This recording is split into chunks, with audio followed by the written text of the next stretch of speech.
দর্শক স্বাগত সমকাল লাইভে। আমরা যুক্ত আছি হযরত শাহজালাল ইন্টারন্যাশনাল বিমানবন্দরের যেই ভিআইপি লাউঞ্জ, ঠিক তার সামনে ভিআইপি টার্মিনাল।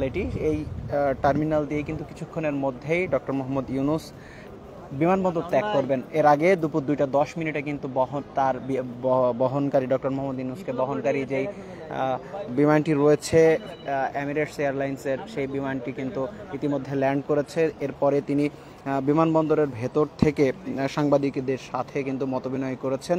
আমরা যতদূর জেনেছি কিছুক্ষণের মধ্যেই তিনি এই সড়ক ধরে রাষ্ট্রীয় অতিথি ভবন যমুনার দিকে এগিয়ে যাবেন।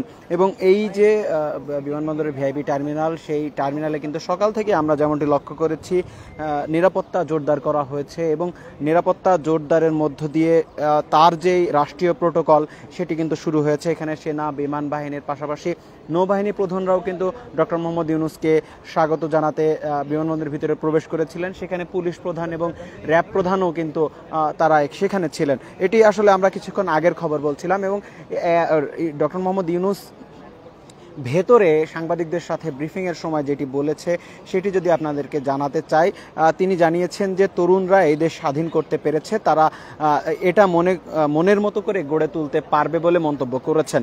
এছাড়াও তিনি তরুণদের মধ্যে সৃজনশীলতা রয়েছে বলেও মন্তব্য করেছেন। এবং কিছুক্ষণের মধ্যেই হয়তো তিনি এই সড়ক দিয়ে এগিয়ে চলে যাবেন।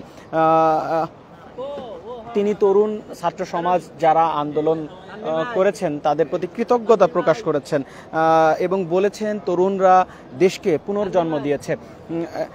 এ সময় কান্না জড়িত কণ্ঠে তিনি বলেন, আজকে আমার আবু সাইদের কথা মনে পড়ছে, যে আবু সাইদের কথা দেশের প্রতিটি মানুষের মনে গেঁথে আছে। আবু সাইদের গুলি খাওয়ার পর থেকে আর কোনো তরুণ হার মানেনি, আর তারা বুক পেতে গুলি খেতে ভয় করেনি। এর মধ্য দিয়ে কিন্তু তিনি সাংবাদিকদের সাথে কথা শেষ করেছেন। আমরা যতদূর জেনেছি সেখানে তিনি কিছুক্ষণ বিশ্রাম নিয়ে সেখান থেকে গাড়িবহর নিয়ে কিন্তু তিনি যাবেন রাষ্ট্রীয় অতিথি ভবন যমুনাতে কিছুক্ষণ অবস্থান করে তার পরবর্তী গন্তব্য হবে বঙ্গভবন। এবং বঙ্গভবনে কিন্তু এর আগের যে সংবাদ, যে তথ্য আমাদের কাছে রয়েছে সেই অনুযায়ী তিনি কিন্তু রাত 8টা নাগাদ তাদের শপথের যে প্রক্রিয়া সেটি শুরু হবে রাষ্ট্রপতির বাসভবনে। তারপরেই আসলে সরকার প্রধান হওয়ার পরে সরকারের কাঠামো কি হবে, সরকারে কারা থাকবেন সে বিষয়ে বিস্তারিত আসলে রাত্রের মধ্যেই জানানো যাবে। এবং ডক্টর মোহাম্মদ ইউনূসকে স্বাগত জানাতে এই বিমানবন্দরের ভিআইপি টার্মিনালের সামনে কিন্তু উৎসুক জনতার ভিড় আমরা সকাল থেকে লক্ষ্য করেছি। এখনও সড়কের দুই ধারে আমরা দেখছি বিভিন্ন শ্রেণী পেশার মানুষ এখানে তাকে স্বাগত জানাতে এসেছেন শিক্ষক, ছাত্রসহ জনতা। এবং প্রবেশ করেছেন ভিতরে যারা বৈষম্য বিরোধী ছাত্র আন্দোলনের নেতৃত্ব দিয়েছেন, যারা সমন্বয়ক ছিলেন, তাদের একটি বড় অংশই আসলে ভেতরে প্রবেশ করেছেন। আমরা সেখানে সার্জিসকে দেখেছি, আমরা নাহিদ ইসলামকে দেখেছি, আমরা আসিফ মাহমুদকে দেখেছি, আমরা সমন্বয়কদের যে টিম ছিল তাদেরকে ভেতরে প্রবেশ করতে দেখেছি। এবং প্রবেশের পরে তারা বিমান থেকে নামার পরে ডক্টর মোহাম্মদ ইউনূসকে স্বাগত ফুল দিয়ে বরণ করে তিনি যখন বিমানবন্দরের ভেতরে সাংবাদিকদের সাথে কথা বলছিলেন, আমরা সেখানেও দেখেছি যে এই ছাত্রপ্রতিনিধিরা তার পাশে দাঁড়িয়ে আছেন। দর্শক, আপনারা দেখছেন সমকাল লাইভ। আমরা যুক্ত আছি রাজধানীর হযরত শাহজালাল আন্তর্জাতিক বিমানবন্দরের ভিআইপি টার্মিনালের সামনে থেকে। এই টার্মিনালের গেট দিয়ে কিন্তু কিছুক্ষণের মধ্যেই ডক্টর মোহাম্মদ ইউনূস, যিনি হতে যাচ্ছেন বাংলাদেশের অন্তর্বর্তীকালীন সরকারের প্রধান, তিনি কিন্তু এই পথ দিয়ে সড়ক ধরেই রাষ্ট্রীয় অতিথি ভবন যমুনার দিকে এগিয়ে যাবেন। এবং সেটি আপনাদেরকে দেখানোর চেষ্টা করছি। আমরা সকাল থেকে কিন্তু একটা জিনিস লক্ষ্য করেছি, এই বিমানবন্দরের ভিআইপি টার্মিনাল সহ এর আশেপাশের যে এলাকা রয়েছে সেখানে কিন্তু তারা নিরাপত্তা জোরদার করা হয়েছিল। সেই বিমানবন্দরের বিভিন্ন সড়কে প্রবেশাধিকার সংরক্ষিত করা হয়েছিল। এখনও কিন্তু নিরাপত্তা কঠোর রাখা হয়েছে, কারণ এখনও তিনি ডক্টর মোহাম্মদ ইউনূস এই বিমানবন্দরের ভিআইপি লাউঞ্জ থেকে বের হননি। এবং আরেকটি বিষয় আসলে জানাতে চাই, সেখানে গ্রামীণ ব্যাংকের কর্মকর্তারা যারা রয়েছেন, গ্রামীণ ব্যাংকের ব্যবস্থাপনা পরিচালককে আমরা দেখেছি সেখানে প্রবেশ করতে ফুল নিয়ে। পাশাপাশি ডক্টর ইউনূস সেন্টার যেটি রয়েছে তার কর্মকর্তারাও ভেতরে রয়েছেন।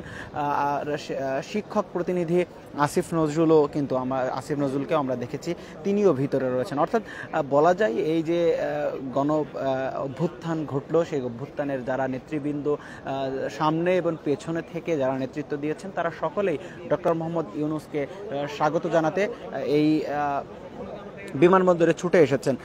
আজ রাতে আসলে সরকার গঠন হবে, সরকারের শপথ গ্রহণ হবে, তারপরে রাষ্ট্রের কাঠামো কী হবে, কতদিন মেয়াদে সেই অন্তর্বর্তীকালীন সরকার থাকবে, কারা সেখানে অংশগ্রহণ করবে, সে বিষয়ে আসলে জানতে হলে রাত পর্যন্ত অপেক্ষা করতে হবে। আরেকটি বিষয় আসলে আমি জানাতে চাই, ডক্টর মোহাম্মদ ইউনূস তিনি এখানে সংবাদ মাধ্যমের সাথে কথা বলার সময় আরেকটি কথা বলেছেন, আমাদের এই স্বাধীনতা রক্ষা করতে হবে, আর এই বাংলাদেশ স্বাধীন হওয়ার অর্থ হলো নিজের পরিবর্তন। এবং তিনি কিন্তু বলেছেন দেশবাসীর উপরে বিশ্বাস রাখেন, ভরসা রাখেন এবং দেশের কোনো জায়গায় হামলা হবে না, পুলিশ বাহিনীর পুনর্গঠন এবং অন্যান্য যে বিশৃঙ্খলা সৃষ্টি হয়েছিল তাৎক্ষণিক সময়ের ভিতরে, সেটি কিন্তু খুব দ্রুত সময়ের মধ্যে শেষ হবে বলে তিনি সংবাদ মাধ্যমকে জানিয়েছেন। আমরা জানাচ্ছিলাম আসলে ডক্টর মোহাম্মদ ইউনূসের সবশেষ অবস্থান এবং সেই অবস্থান সম্পর্কে আপনাদেরকে জানাচ্ছিলাম। আমরা যুক্ত আছি হযরত শাহজালাল আন্তর্জাতিক বিমানবন্দরের ভিআইপি টার্মিনাল থেকে, আপনাদেরকে দেখানোর চেষ্টা করছি এই যে বিমানবন্দরের ভিআইপি লাউঞ্জের দুই পাশে আইন শৃঙ্খলা রক্ষাকারী বাহিনীর সদস্যদের নিরাপত্তা বেষ্টনী তৈরি করা হয়েছে। তার পাশেই আসলে উৎসুক জনতা বাংলাদেশের পতাকা, প্লাকার্ড, ছবি নিয়ে আসলে এখানে অবস্থান করছেন এবং তারা বেশ স্লোগান দিচ্ছেন। আমরা সেদিকেও সকাল থেকে সেটি লক্ষ্য করেছি। উৎসুক জনতার ভিড় কিন্তু শুধু বিমানবন্দরের এই ভিআইপি লাউঞ্জের সামনেই নয়, আমরা জেনেছি যে প্রধান সড়কে যেদিকে আছে সেখানেও কিন্তু উৎসুক জনতার ভিড় রয়েছে। যেমনটি আপনাদেরকে বলছিলাম একটু আগে যে এই পথ ধরে কিছুক্ষণের মধ্যে ডক্টর মোহাম্মদ ইউনূস বের হবেন। আমরা যেমনটি মনে করছি কিছুক্ষণের মধ্যেই তিনি এই সড়ক ধরে এগিয়ে আসবেন এবং তার যে বহর, সেই বহর নিয়ে তিনি এগিয়ে যাবেন রাষ্ট্রীয় অতিথি ভবন যমুনার দিকে।